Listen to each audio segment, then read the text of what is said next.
It's on lap timing, that's fine. Hello everybody, this is TA Drag Racer. I'm here on the Nordschleife and BMW GT3 car, iRacing. First time taking a drive around the track here with VR. I have the HP Reverb 2. I've had it for about a year, but I've never really used it. So I thought it's time to give it a try here in iRacing. I'm using OpenXR with the OpenXR toolkit. Have the graphics set best I could at this point for never having used it before. You will hear, this is post-processing video audio. You'll hear audio coming from the headset. It'll sound a little different. Sounds pretty good. The speakers on the HP Reverb sound pretty good. I can really hear the tires. Seems better than I can in my other headsets. I can see my head move around as I'm looking around. It's a lot more like real life. I'm not just looking at a flat screen. You move your head, your field of view changes. It's pretty cool. It's a nice experience. The earpieces in this are pretty good. I can hear really well with them. That was some in-game audio. You should be able to tell the difference when I'm post-process versus that. Trying to fill in some of the blanks with some of my observations. So, since the speed is a lot nicer than on a single screen, I've never run triple screens. But it's much more lifelike. The way you can look down at the apex, trying to hit it, things are more clear. Tires are still cold, so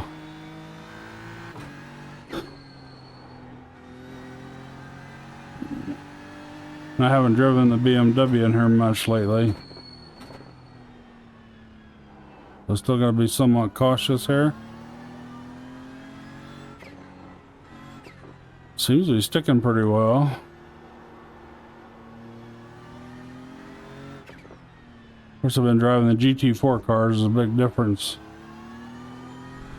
The week I recorded this, the GT4 cars were on the Nord. GT4 Challenge or whatever it's called. I drove it quite a few times. Big difference in cars. The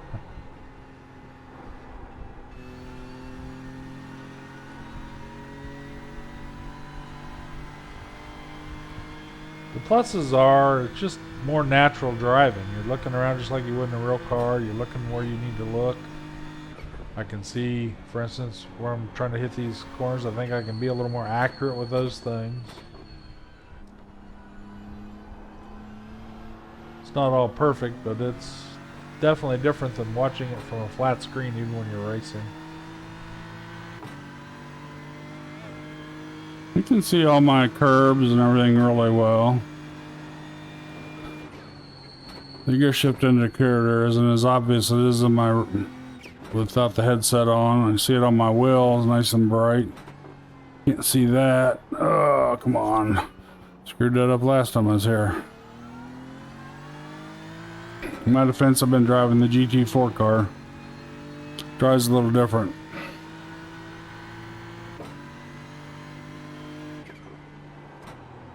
Whoa, I didn't mean to downshift there.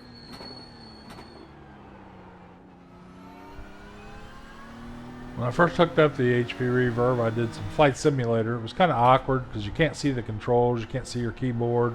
Whenever I had to interact with those things, it was kind of fumbling around.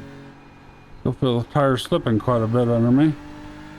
But it's a different experience sim racing. You're just sitting in your seat, your hands are on the steering wheel, your feet are on your pedals.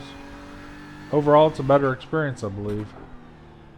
You can really feel when the tires bite though, which is really cool. Oh, I can see that a hell of a lot better than I can with a monitor. What I can see is where I was exiting the corner and the corner.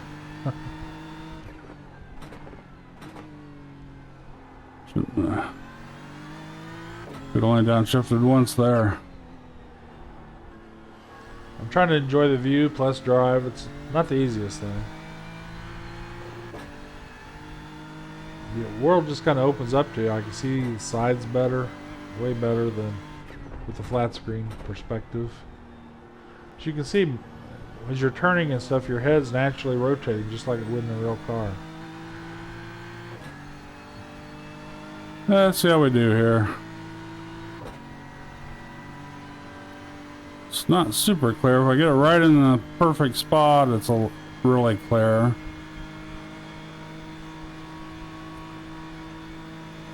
I can read the signs. I have the foveated rendering turned on, which means the sweet spot's really clear, and then as you go out concentrically from there, the graphics get a little worse. I am getting 90 frames per second, which is what the Quest 2 maxes out at. So it's holding pretty consistent at 90 frames per second. In the headset, the picture looks pretty stable. It's a little more jumpy watching it on a monitor.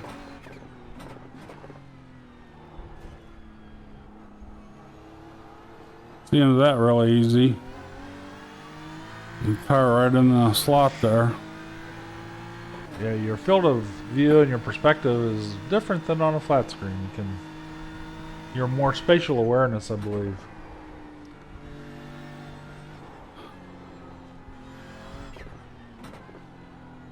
I don't want to downshift there. I do wear prescription glasses. I am 67 years old anyway, so my eyes aren't the best, but I do have prescription lenses inside the headset, which helped. And there's a gasket you can remove inside that helps put your eyes closer to the screen, which also helps, which you can't do if you have glasses on.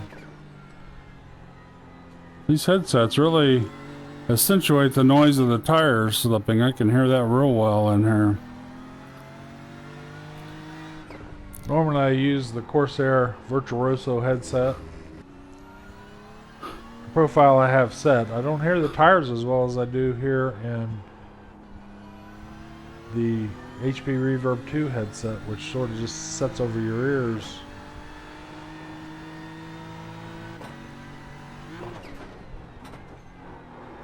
Uh-oh.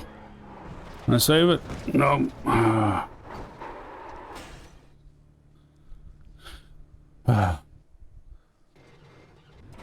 Hoping to get a whole lap without crashing. Maybe the next one. It sucks just as bad in VR crashing as it does when you're playing on a monitor.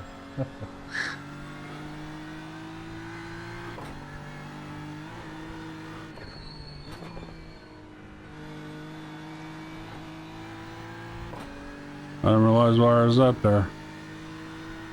Busy watching the scenery. Oh, I did it again. What the hell?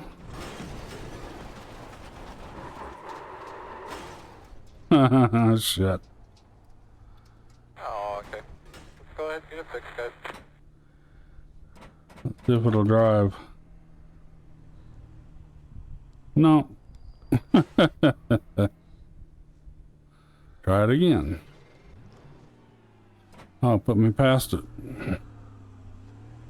I slid so far, reckon I guess I got clear of the carousel.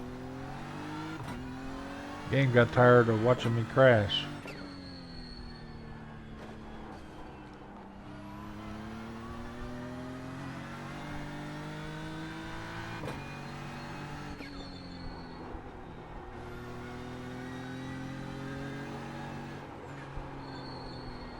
Whoa, really sliding there. This is the first lap. I should have been a little easier on it. Definitely a bigger sense of speed. On the screen, I'm basically seeing from the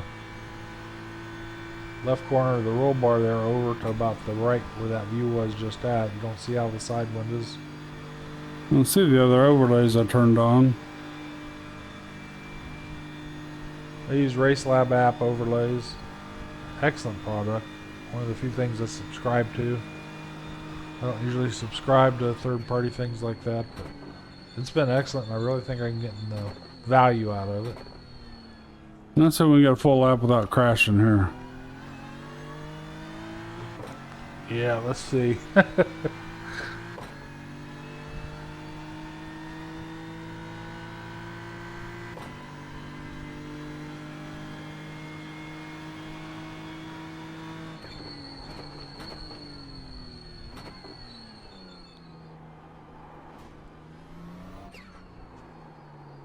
Oh.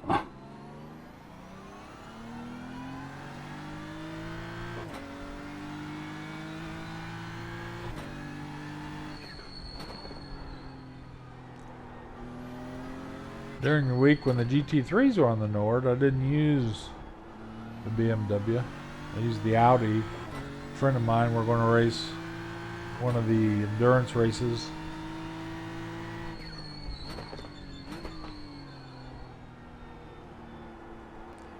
He had the Audi, so that's what we used. I was really impressed with the Audi. The handling is just fabulous. Top end speed is kind of low though. I get passed up by the BMWs and the Mercedes going down the straights, but otherwise the handle just beautiful. It's kind of nice being in the BMW again. My cars I've driven mostly in GT3s, the BMW and the Mercedes. I just like the way they drive. For some reason I tried to do some single races in the BMW during the week they were on the Nord. I couldn't get around the track. So I'm amazed I can get around the track right now with the BMW as much as I am. Doing better with the headset than I did with the monitor, that's for sure.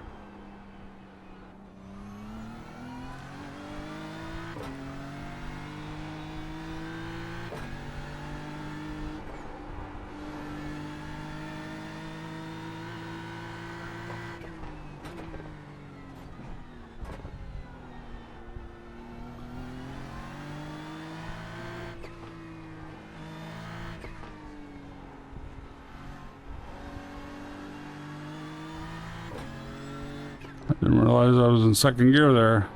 I finally had time to look down.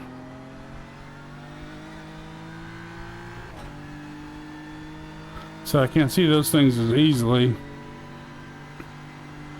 I'm used to looking at my steering wheel, which has the gear indicator on it and a row of LEDs when I shift. So I have to train myself in VR to look at the dash panel more. Two things I subscribe to on sim racing is the Race Lab apps and Coach Dave setups. Especially the setups. I'm retired now, but I was in engineering disciplines. I like doing that type of thing.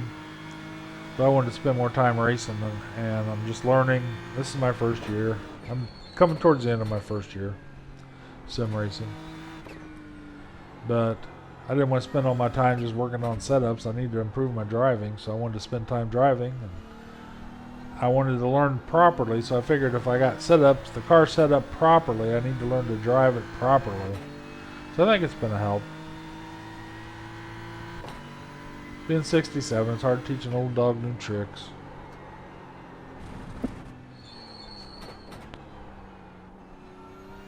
I was gonna lose that. Like a lot of other people, most of my sim racing was done in console with the controllers. I didn't have steering wheels. The time I did buy steering wheels for the consoles, they really suck because the pedals would slip everywhere, and it just wasn't a very good experience. I wish I would have gotten to sim racing years ago though, because I did race in real life drag race. It's TA drag racer, blah. But I would have really enjoyed it. I didn't really try out doing Forza, and even on the PlayStation, those games. It's just I never got to the level I wanted to get to with that. I didn't know what difference. It was a big investment. I mean, I had kids going to college and stuff back then. I had a race car. I couldn't just go buy what I wanted to buy.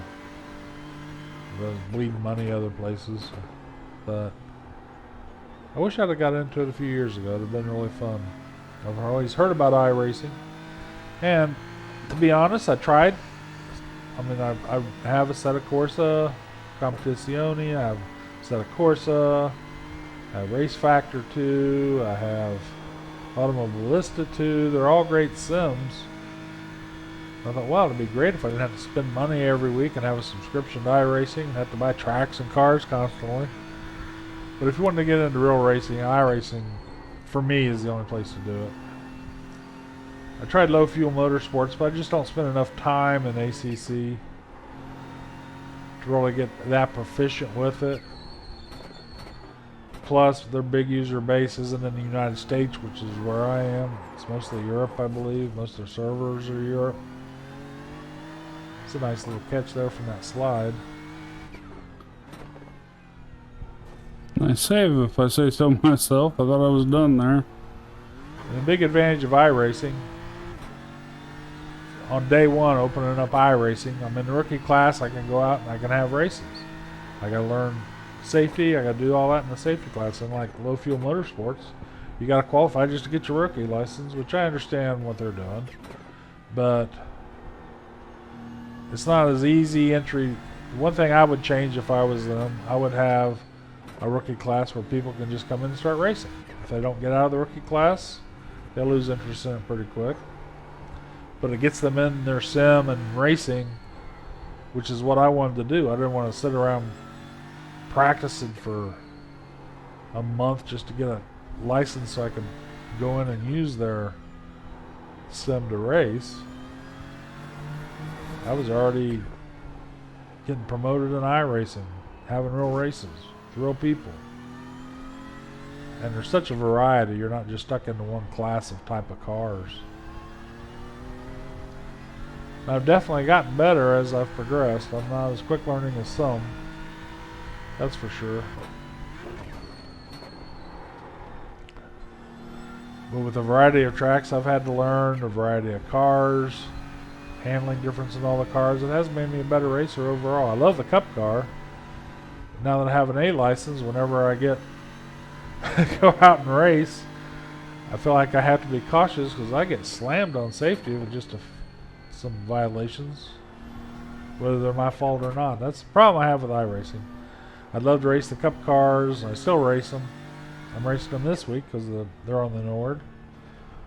But you have one bad race, I lose 0.7, 0.8 safety rating. You know, it just kills you. And probably 80% of the accidents I have no control over. Somebody's running into me. They're pulling across the track before you can stop. They're running into the back of you. I have caused a couple. Made poor decisions on passing and things like that. But I think they should moderate how they remove safety from you. It's just kind of, it makes you not want to race those fun classes that you want to race. And you don't have an option just to stay in the C class or the B class if you like those races. As long as you're racing well and your safety goes up, you're getting promoted. So it just adds a lot of stress they don't need to add to this. Safety, safety. You should be treated the same regardless of what class you're in.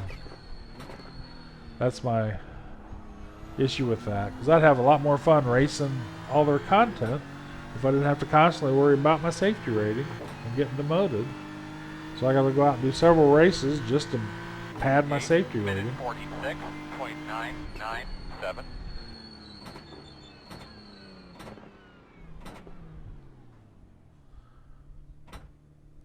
Let's look around in here. Oh, look at the detail on this thing. I'll give some pros and cons. I got a little audio coming out. Sucker's of the video. amazing. Oh, look at that. Don't want to talk over myself. I'm hitting that thing. It's moving it. I just feel like I can touch the stuff. It is odd. You reach for it and there's nothing there except your sim rig. At least for the door. Oh man, I'm reaching for this stuff. I'm hitting my keyboard.